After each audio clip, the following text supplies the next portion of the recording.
நண்பர்களே, ஆபரேஷன் ஹெராஃப் பாகிஸ்தான் இராணுவத்தை முற்றிலும் கலங்கடித்தது. அதன் மீது கடுமையான தாக்குதல் நடத்தி குழப்பத்தை உருவாக்கியது. ஆம், சில மணி நேரங்களுக்கு முன்பே பலூசிஸ்தான் விடுதலை இராணுவம் இந்த ஆபரேஷனை தொடங்கியது. இது வெறும் சாதாரண தாக்குதல் அல்ல. இது பலூஸ் மக்களின் வரலாற்றிலேயே மிகப்பெரிய ஒருங்கிணைந்த ஆபரேஷன். ஆனால் ஒவ்வொரு முறையும் பாகிஸ்தான் இராணுவம் பலூஸ் தலைவர்களை கொன்று மக்களை அடக்கி வளங்களை கொள்ளையடித்து வந்தது. ஆனால் இப்போது ஆபரேஷன் ஹெராஃப் கீழ் அவர்கள் 10 முதல் 12 வெவ்வேறு நகரங்களின் மீது ஒரே சமயத்தில் தாக்குதல்கள் நடத்தினர். அந்த தாக்குதல்களில் அவர்களுக்கு மிகப்பெரிய வெற்றி கிடைத்தது. ஏனென்றால் இந்த தாக்குதல்கள் வெறும் கெரில்லா ஸ்டைலில் அல்ல, நன்கு ஒழுங்கமைக்கப்பட்ட ஃபெரி யூனிட்கள், தற்கொலை தாக்குதல்கள் மற்றும் ஹைவேக்களை முற்றுகையிடுதல்களுடன் கூடியவை. இவை பாகிஸ்தான் பொருளாதார அமைப்புக்கு பெரும் அடி கொடுத்தன. நீங்கள் இந்த விஷயத்தை கேட்ட பிறகு ஆச்சரியப்படுவீர்கள். ஏனென்றால் பாகிஸ்தானின் உள்ளூர் ஊடகங்களும் இதை இப்படியே சொல்கின்றன. இது வெறும் பலூஸ் பிரச்சாரம் அல்ல. பாகிஸ்தான் ஊடகங்களே இந்த தாக்குதல்களின் பயங்கரத்தை ஒப்புக்கொள்கின்றன. ஏனென்றால் பலூசிஸ்தான் கிளர்ச்சியில் ஊடக தடுப்பு இருந்தாலும் இந்த முறை தாக்குதல்களின் அளவு அவ்வளவு பெரியதால் அதை மறைக்க முடியவில்லை. பல இடங்களில் பாகிஸ்தான் இராணுவம் சண்டையிடாமலேயே தனது சோதனை சாவடிகளை விட்டு ஓடிப்போய்விட்டது. சில பகுதிகளில் போலீசார் சரணடைந்தனர், அதாவது ஆயுதங்களை ஒதுக்கி வைத்து சரணடைந்தனர் மற்றும் முழு போலீஸ் ஸ்டேஷனை பலூஸ் போராளிகளின் கையில் ஒப்படைத்தனர். இன்னும் அதிக விவரங்களை சொல்ல வேண்டுமென்றால், பலூசிஸ்தானின் மிகப்பெரிய நகரமான குவெட்டாவின் நிலைமையை பாருங்கள். குவெட்டா வெறும் ஒரு நகரம் அல்ல, இது பலூசிஸ்தானின் தலைநகரம் மற்றும் பாகிஸ்தான் இராணுவம் அதை தங்கள் கட்டுப்பாட்டு மையமாக மாற்றியது. ஆனால் இப்போது அந்த நகரத்திலேயே தாக்குதல்கள் நடப்பது என்றால் பாகிஸ்தான் அமைப்புக்கு எவ்வளவு பெரிய அதிர்ச்சி என்று பொருள். திரையில் நீங்கள் பார்க்கலாம், குவெட்டாவிலிருந்து வந்த புகைப்படங்கள் மற்றும் வீடியோக்கள் இப்போது வெளியாகியுள்ளன. அங்கு ஒரு சந்தையின் மீது பலூஸ் போராளிகள் முழு கட்டுப்பாட்டை பெற்றுள்ளனர் மற்றும் அவர்கள் அங்கு கொண்டாட்டங்களை நடத்துகின்றனர். இந்த கொண்டாட்டங்கள் வெறும் மகிழ்ச்சி அல்ல, இவை பலூஸ் மக்களின் சுதந்திர ஆசைகளின் அடையாளம்.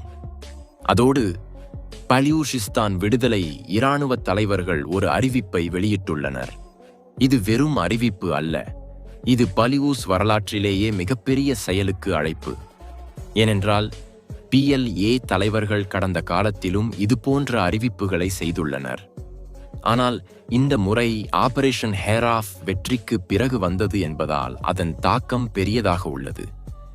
அவர்கள் சொன்னார்கள், பலூஸ் மக்கள் எங்கிருந்தாலும் வீடுகளிலிருந்து வெளியே வாருங்கள், எங்களுடன் சேருங்கள் மற்றும் எங்கள் போராட்டத்துக்கு ஆதரவு கொடுங்கள்.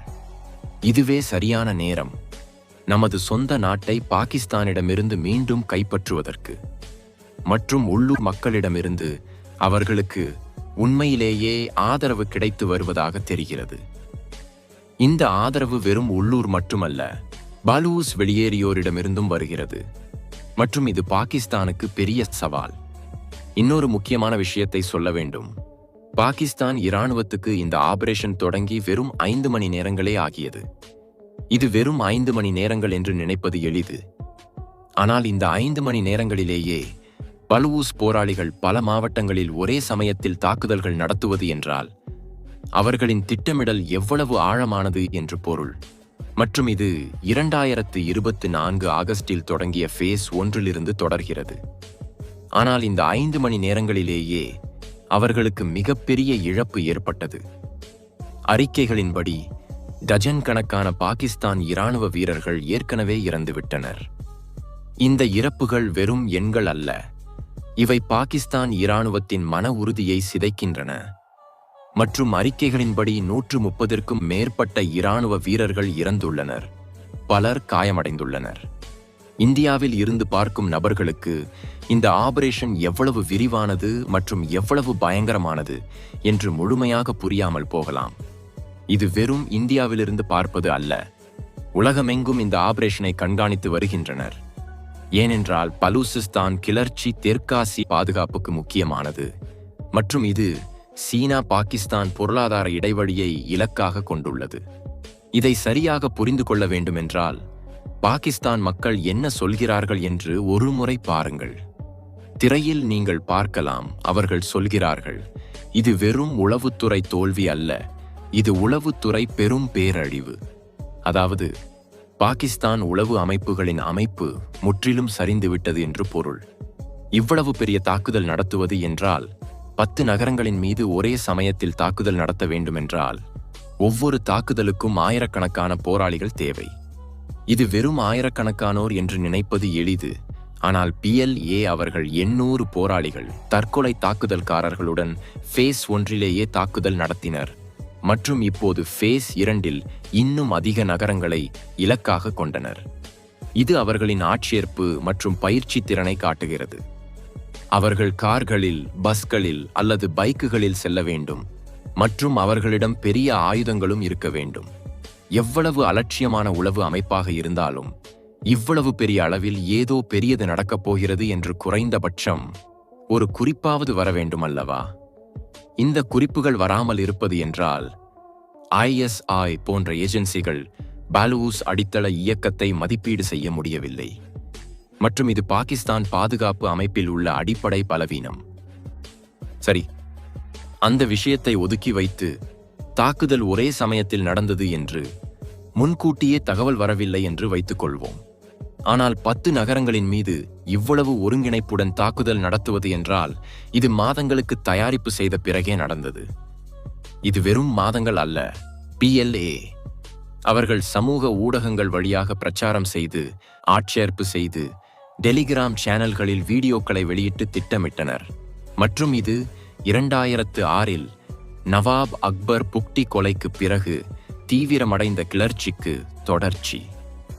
பாகிஸ்தானின் உளவு அமைப்பான ISI தன்னை உலகின் சிறந்தது என்று சொல்லிக் கொள்கிறது. ஆனால் அது எப்படி இவ்வளவு பயனற்றதாக மாறிவிட்டது? இந்த மாதங்களின் தயாரிப்பையும் கண்டறிய முடியவில்லை. இந்த பயனற்ற தன்மை வெறும் ISIக்கு மட்டுமல்ல, முழு பாகிஸ்தான் இராணுவ ஸ்தாபனத்துக்கு. மற்றும் இது பலூசிஸ்தானில் ஓரங்கட்டல் காரணமாக வந்த விளைவு. இதன் விளைவு என்னவென்றால், வெறும் 10 நகரங்களின் மீது தாக்குதல் நடத்துவதில் வெற்றி பெறுவது மட்டுமல்ல, இப்போது தங்கள் நகரங்களை எப்படி மீண்டும் கைப்பற்றுவது என்று பாகிஸ்தான் இராணுவத்துக்கு தெரியவில்லை. இது வெறும் கைப்பற்றுவது அல்ல. இந்த தாக்குதல்கள் பாகிஸ்தான் பொருளாதார அமைப்புக்கு பெரும் இழப்பை ஏற்படுத்தும். ஏனென்றால் பலூசிஸ்தான் வாயு, கனிமங்கள் மற்றும் துறைமுகங்களின் மையம். மற்றும் இந்த தாக்குதல்கள் காரணமாக CPECE திட்டங்கள் தடைப்படும். ஏனென்றால் அவர்கள் எப்போதும் இதுபோன்ற 10 நகரங்களின் மீது ஒரே சமயத்தில் தாக்குதல் வரும் என்று கற்பனை செய்யவில்லை. மற்றும் 10 வெவ்வேறு பகுதிகளில் ஒரே சமயத்தில் செயல்பாடுகளை நடத்த வேண்டியது வந்தது. பலூஸ் போராளிகளை பின்னுக்கு தள்ளுவதற்கு. அதனால் அறிக்கைகளின்படி பலூஸ் போராளிகளுக்கு இவ்வளவு பெரிய வெற்றி கிடைக்கிறது.